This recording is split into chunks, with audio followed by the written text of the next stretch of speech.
ঘূর্ণিঝড়ের প্রভাবে প্রবল বৃষ্টিতে উপকূলীয় জেলাগুলোর অনেক এলাকা এখনও ডুবে আছে পানিতে। গাছপালা পড়ে বিধ্বস্ত হয়েছে বহু ঘরবাড়ি। বিদ্যুৎ বিচ্ছিন্ন উপকূলীয় ১৬টি জেলার কয়েক লক্ষাধিক মানুষ। ফলে হাসপাতাল সহ বিভিন্ন স্থানে বাধাগ্রস্ত হচ্ছে সেবা কার্যক্রম।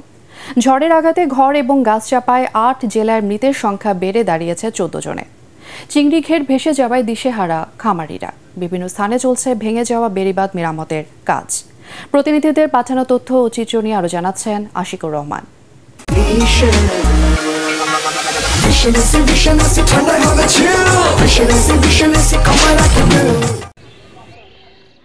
ঘূর্ণিঝড় রিমাল আঘাত হানার পর উপকূল জুড়ে এখন কেবলই ধ্বংসযজ্ঞের চিত্র।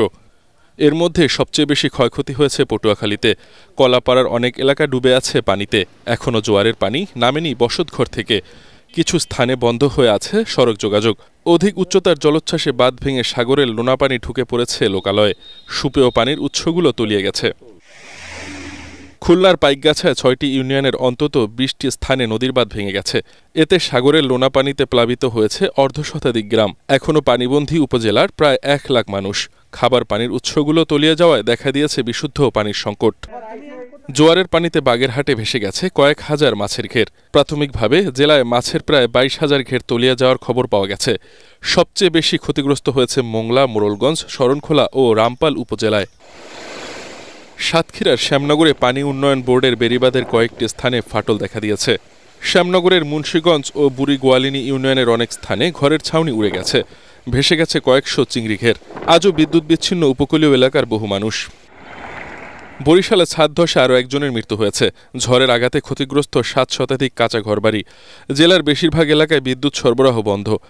হাসপাতালের অপারেশন সহ জরুরি চিকিৎসা ব্যাহত হচ্ছে। একই সাথে ড্রেনেজ ব্যবস্থা না থাকায় নগরীর বেশিরভাগ এলাকা হাঁটুপানিতে ডুবে আছে। ঝালকাঠিতে ২ শতাধিক গাছপালা ভেঙে পড়েছে। জোয়ারের পানিতে ডুবেছে গ্রামের পর গ্রাম। পানিবন্দী বহু মানুষ। খাগড়াছড়িতে ভারী বর্ষণে জনজীবনে দুর্ভোগ নেমে এসেছে। ঝড়ে রাস্তায় ভেঙে পড়া গাছ কাটার সময় বিদ্যুৎস্পষ্ট এক ফায়ার সার্ভিস কর্মীর মৃত্যু হয়েছে। জেলার বেশিরভাগ এলাকায় নেই বিদ্যুৎ। একই অবস্থা পার্বত্য অন্য জেলাগুলোতে। দু একটি স্থানে পাহাড় ধসে সড়ক যোগাযোগ বিচ্ছিন্ন হয়ে আছে। তবে পরিস্থিতি স্বাভাবিক করার চেষ্টা করছে স্থানীয় প্রশাসন। Bureau report, ATN Bangla.